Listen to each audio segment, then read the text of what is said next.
Worship God and say, welcome God. You can be in our presence. We honor you with all that you have. So now you can take a seat because we want to welcome our guest speaker, and he's a native speaker. That's maybe the reason why you are here. Maybe not. Because normally we have maybe a little bit more people, and now we have a native speaker and they do not understand why people do not come. But maybe I think they like the song today more than coming here. But you will really miss it when you say, I wasn't here. And that's why I really welcome you very warmly. This is our guest speaker, Desmond Frey, on stage with a warm welcome from ICF Stuttgart. So good that you're here. I like it very much that you are here. You're a friend of mine since years. You are with me, and you gave me a lot of good advice, and he has a lot of wisdom, and today he's going to speak to us, and this is wonderful. And we want to welcome you and also introduce you a little bit. And you are actually, you have something in common with Roger Federer. Yep. Because you come from Switzerland, and Roger Federer is really good. Who of you you know Roger Federer, right? Everyone, yes. He's a really good player, one of the best. And Roger Federer has a mother. She comes from South Africa, and your father comes My mother's also South African. Also South African? My father's Swiss. And father Swiss, like Roger Federer. Yeah. This is wonderful. So I want to give you a few tools, and you can tell something about that, what how it relates to your personal life and private life. It's that song, If I Had a Hammer, I'd hammer in the morning. No. I think it's kind of a nice little picture of the handle and the hammer itself, and it takes both in all different situations of life. In a church, it takes the congregation, it takes pastor and leadership and vision. In marriage and relationships, it takes the two people, the soft part. It takes the hard part, which is the core values, the non-negotiables, biblical values. So it's always a great balance to see the soft and the hard come together. And what do you say to the squash? Oh, back in kindergarten, Roger and I used to play in the back, and it's I don't know. I think just the eye-hand coordinating. I think the vision and doing with the vision, setting it over into life practices.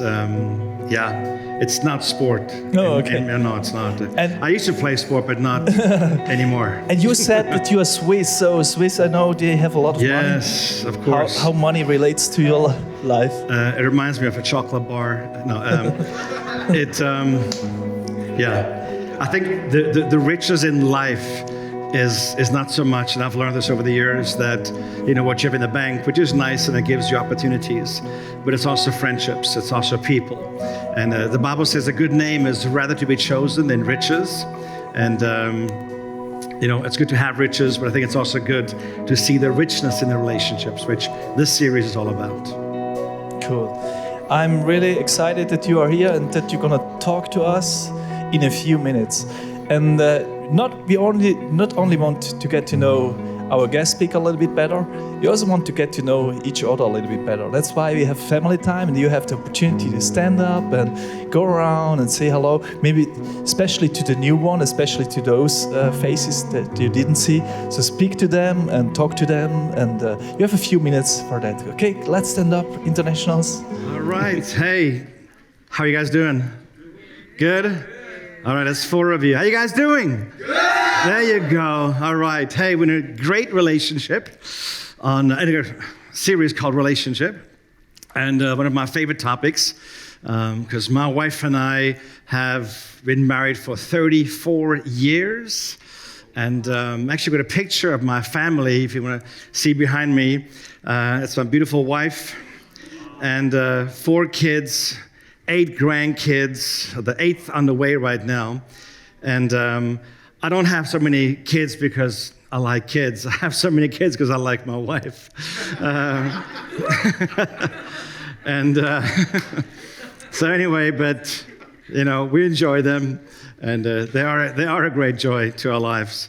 But we talk about conflict, and we've been married, I think, our 30th year or 25th, somewhere there. And so I thought that I'm going to, surprise my wife and just kind of, just add something fresh and new to our marriage. And so I went ahead and I invested in buying a waterbed. And, see? And I tell you, and that was like, I thought it was awesome. It was great. And, but then my wife called it a nickname, the Dead Sea.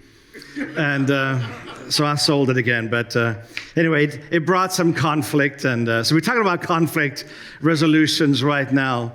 And conflict is, we can never get around it. It's always going to be here. Because whenever you have people, you have conflict. People have different backgrounds, different cultures, different personalities. We have hurts. We have things in our past from our parental house, from different areas, teachers, good words, bad words spoken over us that have kind of marked us or shaped or formed us. And that means we are like a bundle of all these different ingredients together. And when we come together with other people, sometimes we kind of rub each other the wrong way. It's almost like, the powder and the match come together, or the oil and the vinegar. Some things just never mix. And so when it comes to conflict, I want you to understand one thing very, very clearly from the beginning. Relationship is God's way in dealing with us. God is a relational God.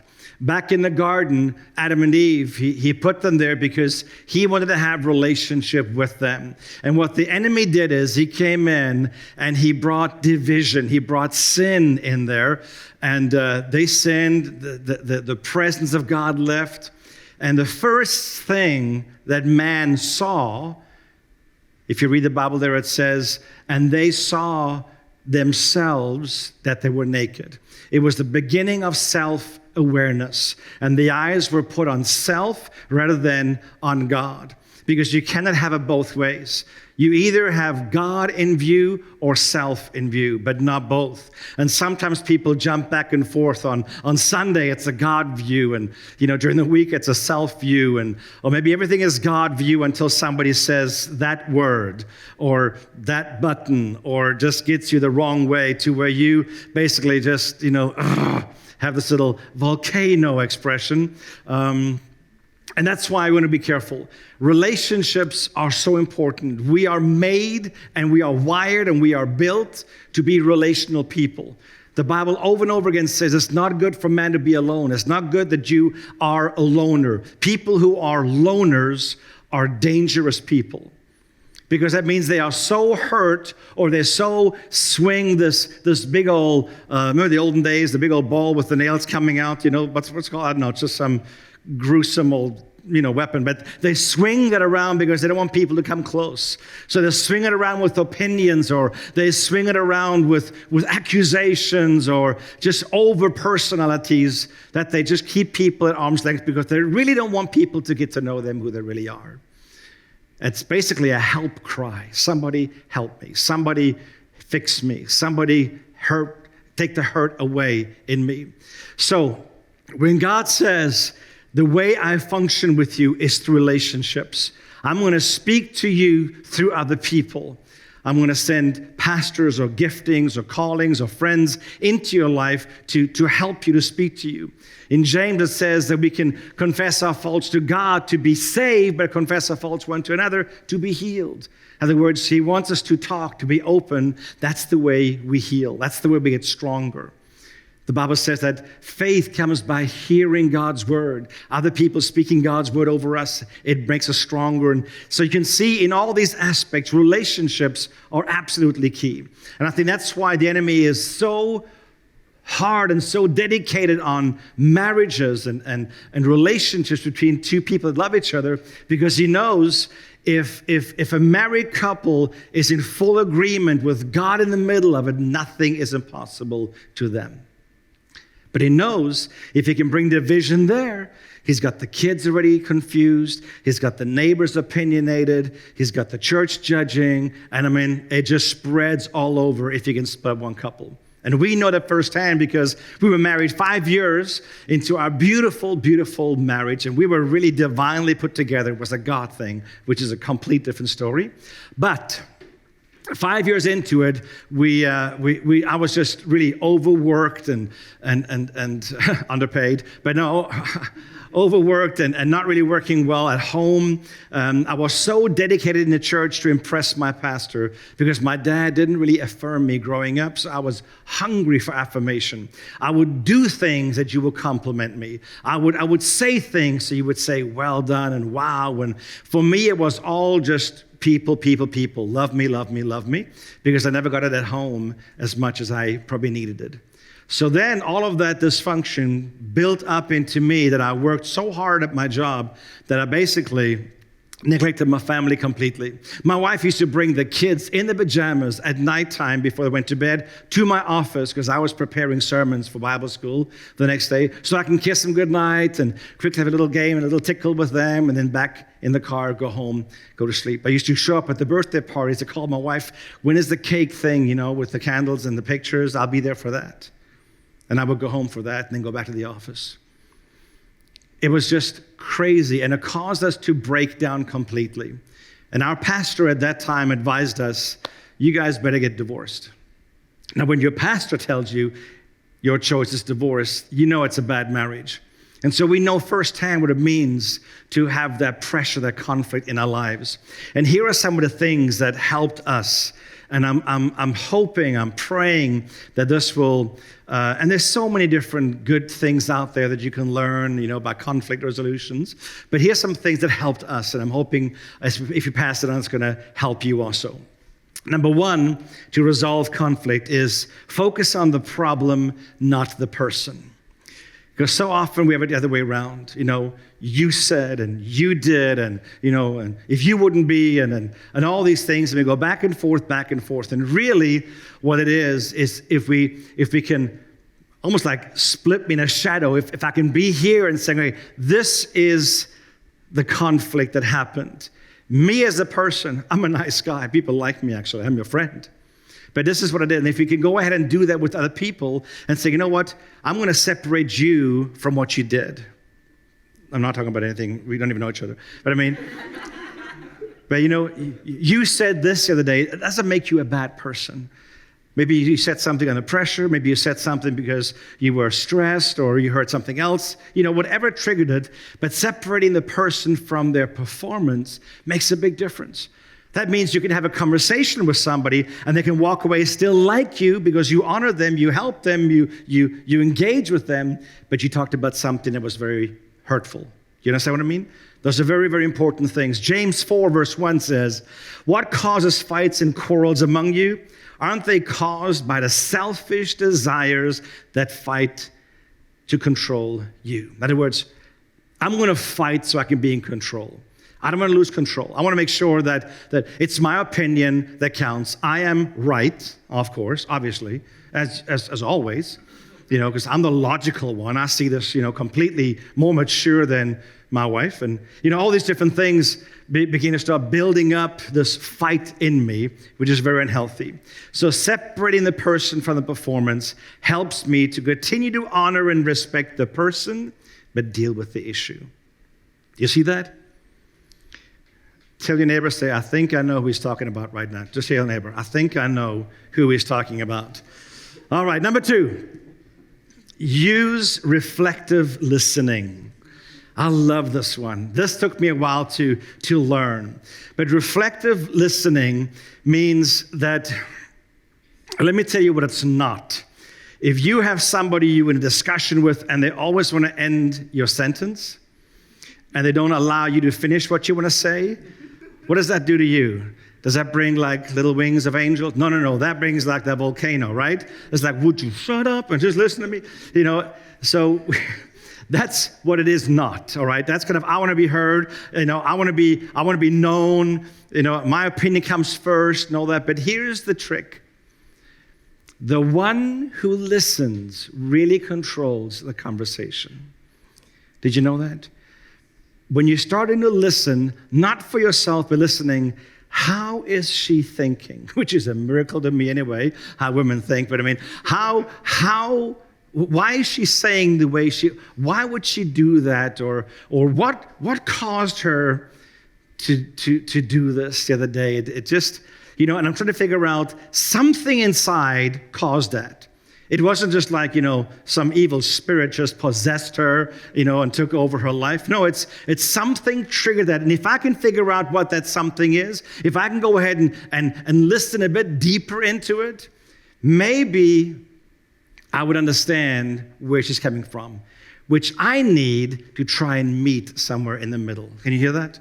So reflective listening is, okay, let me, okay, just time out. You said you did that because of this and this and the other. Am I hearing right? Well, yes, the first part, but not the second part. Here's what and so we go on and we start finding out what we really are saying. Because sometimes we try to say things under the pressure or the heat of the moment, but we don't really mean the way it came out. Like, for instance, in our home, we have a rule, even with the kids growing up, that we don't use these words always and never in any discussion, because it's extremes and it's not even true. You always leave the fridge open. Always? Really? No. You often. I have the impression you leave the fridge door open a lot. That's a whole lot different than saying you always. Because what does that trigger off in that person? Always. You never, and it's just go back and forth, and the always and nevers, they never meet.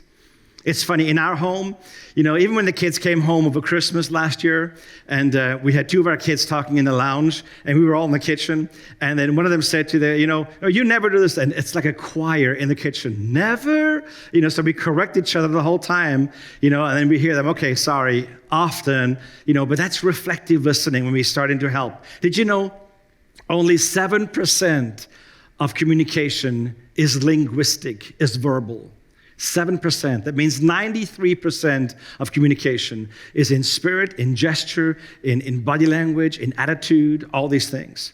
So we lay so much weight on the words, where actually we should lay much more weight on how it's coming out and how we are saying it. Is it being received? Philippians 2 verse 4 says, don't look out only for your own interest, but take interest in the others too. Listen what they are saying. Here's a sentence that I'm hoping you can remember and tattoo this into your brain, because it's a sentence, the way you start a question, that will help you with any conflict. You ready? Help me understand. Help me understand why you said that. Help me understand why I wasn't invited. Help me understand why you were an hour late. Help me understand why you keep speaking into my sentences. That gives the other person a way out. It gives them an opportunity to save face. It gives them an opportunity to explain themselves. Are you hearing this? This will help you so much. This sentence, help me understand, makes a big, big difference. All right. Number 3, I think it's very important not just to focus on the problem of the person, use reflective listening, but also number 3, to use I statements. And I statements make it personal. I statements talks about feelings, emotions, the real me. That's me. If I don't talk about me, how would you ever be able to relate to me? You know what I mean?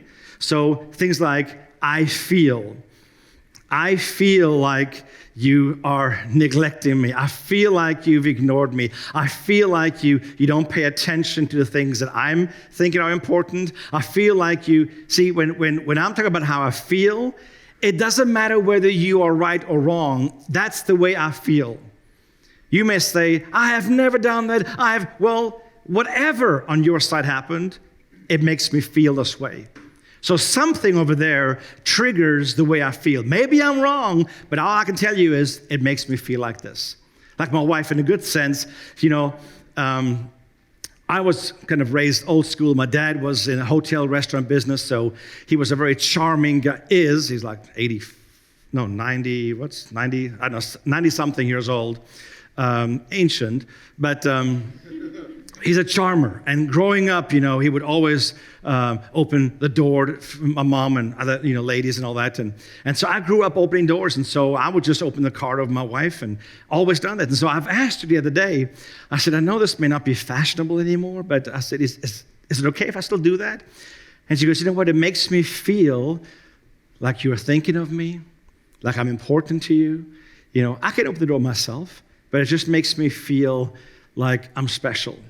That's, again, the feel in a good sense in that way. Another I statement would be, I need. This is very important. I need help. Big words right there when we're stuck somewhere. Or I need some time. Give me some time. I need an example. Help me explain this a bit. Or I need to talk about this.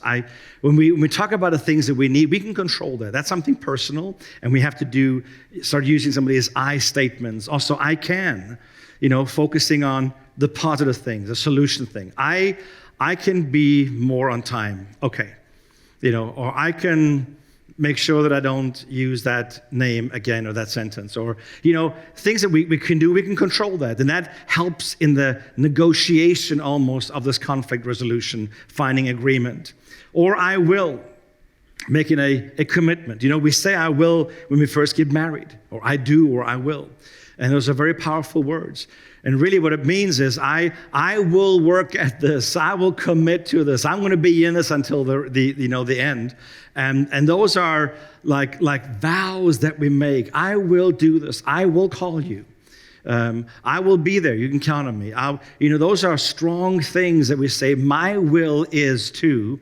And those are very important ingredients when it comes to building strength into a relationship. All right, the next thing is number 4. That'll help us in this solution and of conflict is know when to take a time out. The disciples just had a death, that they witnessed, and it was a very difficult thing, heartbreaking. A lot of people were around there and were praying for others. And then Jesus in Mark 6, he says this to them. He says, come away by yourselves to a desolate or a different place, a desolate place, and rest a while. For many were coming and going, and they didn't even have time, basically, to eat. And sometimes we need to make sure that we take some time out. I tell people this, on a Sunday when I, preach at church, and listen, we've got a large church I'm working with, and I'm one of the different pastors on the service. We have 5 services on a Sunday. A lot of things are going. We have classes afterwards and all this stuff. And so I tell people, when you come to me on a Sunday and you say, can I meet with you on Tuesday at 5 o'clock? I will probably say yes because I love people. I say, yeah, sure, no problem. But it's not the best time to make an appointment. Why? Because my mind is not on that. My mind is on a million different things. But we can also be almost in that culture where we get so busy, where we wake up thinking about work and projects and this and that, and we are almost tired, exhausted when it comes to mentally. We need some time out. We do need to just come down and to turn our noggin off for a while. And for some people, it's maybe watching a horror movie. No, for some people, it may be just seeing if you're listening. For some people, it may be, taking a vacation, taking a weekend off somewhere, or during the week, taking an evening off, or whatever, but time out for couples, very important. We stopped doing timeouts because we kept having babies after these marriage nights. And anyway, no, just kidding. But it's very important that we do take these timeouts because we don't function properly when we're stressed. We don't function, we don't eat properly, we don't sleep properly. All these different things are very, very important. The other day, I went ahead and I bought an exercise machine, one of those cross trainers. And let me tell you something. People in those stores, they lie to you. They promised me, if I buy one of these things, I will lose weight. Not true. It's been standing there for 6 months in my living room. I still haven't lost weight. I walk past it every day. No, but seriously, I don't know why I said that. I was trying to lead into a great example, and I forgot it. Oh yeah, taking time out. No, anyway, we have to make sure that we do that. Sometimes we have almost irreparable words spoken over us. You know, of all of you, every one of you can come and say, great message, but one person comes and says, that was okay. On my home trip for 3 hours in the train, guess what I'll think about? Not I'll think about that one person. It was okay. Who did that thing on? You know, let me just text and put on Facebook. You suck, you know? No. You've got to be careful. These words spoken over us, because I tell you what, they can be harmful. They can be hurtful. This will help you. You don't battle, listen to me, you don't battle a bad thought with a good thought. It's not this ping pong of thoughts in your head. No, you battle a bad thought with a good word. You have to speak to that thought. You have to say, that thought is not taking root in my life. That thought will not control my thinking pattern. That thought is not going to bear fruit. That thought I reject, renounce, and resist. It will never impact my life. And we have to do that. When you wake up with a bad dream, don't just say, that was a horrible dream. Let's just go to sleep and change the story. No, you go ahead and you speak to that dream. I do that all the time. I had a dream that one of my kids was really injured badly in a car accident. And the first thing, I woke up, I sat up in my bed, and I said, that dream will never come to pass. I reject, renounce, and resist those thoughts. I will never have root in my life. My family is blessed. I speak to it, because when people say things over you, you've got to address those words. Words are creative. Words are powerful. God spoke and things happened. Your words are creative over your life, and other people's words over you are creative. You can tell me right now, if I would sit down with you, what are the good words and the bad words you remember from your dad or from your mom growing up. You'll tell me why it had an impact in your life. And maybe some of these words you have to renounce, resist, and reject, which is a complete different story, but just out there. All right. Anyway, gosh, we're just going to come back again and land on our teaching. All right, take a time out. Mark 6:31. Come away by yourselves. We said that already. Let's move on. Number 5, work toward a solution. This is so important. Work toward a solution. My wife and I, often we go into like a cafe shop or something, and we sit down and we just basically have a notepad or a napkin. Maybe put this picture up, and sometimes our napkins kind of look like this. If you have the picture, no picture? Okay. Is it only on the German one? You're not going to talk to me? Okay. That's all right. Anyway, but it's a picture of a napkin with like little crosses and, X's and all that, and solutions and suggestions and all that stuff. And sometimes, there you go. And sometimes you have to just do that because up here it doesn't make sense, but the moment you have it down there, you can start seeing things the way it works. And it's just helpful. I'm a visual learner. I do much better with visual things than just talking stuff. And I'm a communicator for a living, so I do this all the time, and I love doing it. I'm good with it, but this helps me to learn. This is the way I really understand things. So when we sit down, like in Proverbs 3:6 says, in all your ways acknowledge him, and he will make straight your path. In other words, he will make a way where there seems to be no way. And what we do, and this has helped us so much in our life, I call it put the orange on the table. And the orange on the table is taking any object that you may have, and you go ahead and say, okay, here's the object, and you actually put it on the table. It can be a coffee mug, it can be a banana, it can be a book, whatever. It can be 6,000 franc, pile of money, whatever it may be. Anyway, but you put it on the table and say, that's the problem, not you and not me. Why is it so important? Because if we don't separate it somehow, what I'll do is, yeah, you said, I said, no, you said, and we go back and forth, and we have 2 teams, and nobody wants to lose. You should be in our family when we play board games. Oh my gosh, I've never seen such a competitive family in all my life. They make deals with each other under the table, so then they can win. I mean, it's like all-on warfare. Don't believe that. It is true. She's not the problem. I'm not the problem. But together, we're going to solve that problem. That means, first of all, we have to define the orange. What's the problem? What is the issue, really? It's not just the surface. It usually goes deeper. What really is the issue? And then my wife and I, we're going to team up with both of our thoughts and personalities and different points of views and giftings. We make up a great team to analyze things. And we say, what really is the issue? We were married in our first 5 years in Zimbabwe. We were in the mission field for 6 years in Africa. Like 12 years for me, but 6 with her. And we had this issue that we would never be on time for church on Sunday. I mean, never. We just couldn't get it together. And I was one of the pastors. So I had to be on time. And so here's the scene. I would sit in the car, dressed in my suit, waiting, looking at my watch the whole time, honking the horn. Wife, come on, where are you?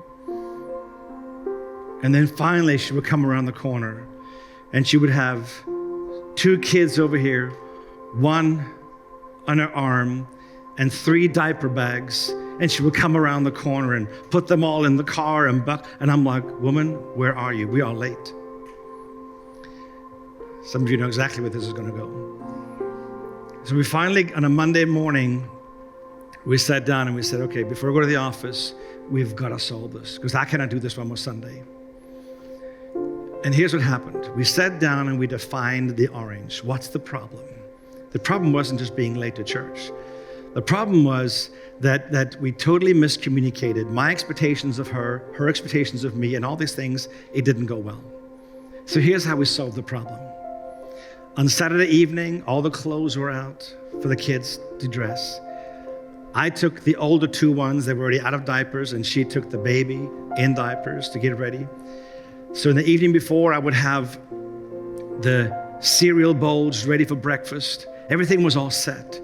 And so when the kids got up, we were ready. I mean, it went so smooth. Did you know that we got to church 20 minutes before time? And we actually sat in the car looking at each other thinking, this is the dream. Somebody pinched me. This isn't real. But it took, we could have gone on and let that build and build and build and explode. But because I love her and because she loves me and we both hate the situation, let's get together and talk about the orange on the table.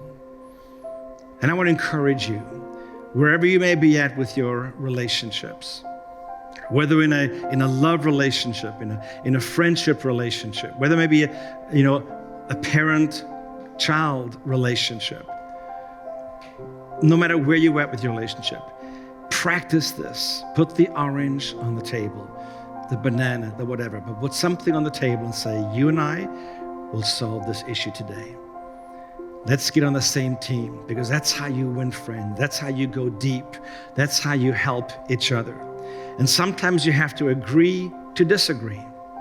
Did you know that? Sometimes you feel so strongly about something, but in 3 months' time, you feel completely different. It's amazing.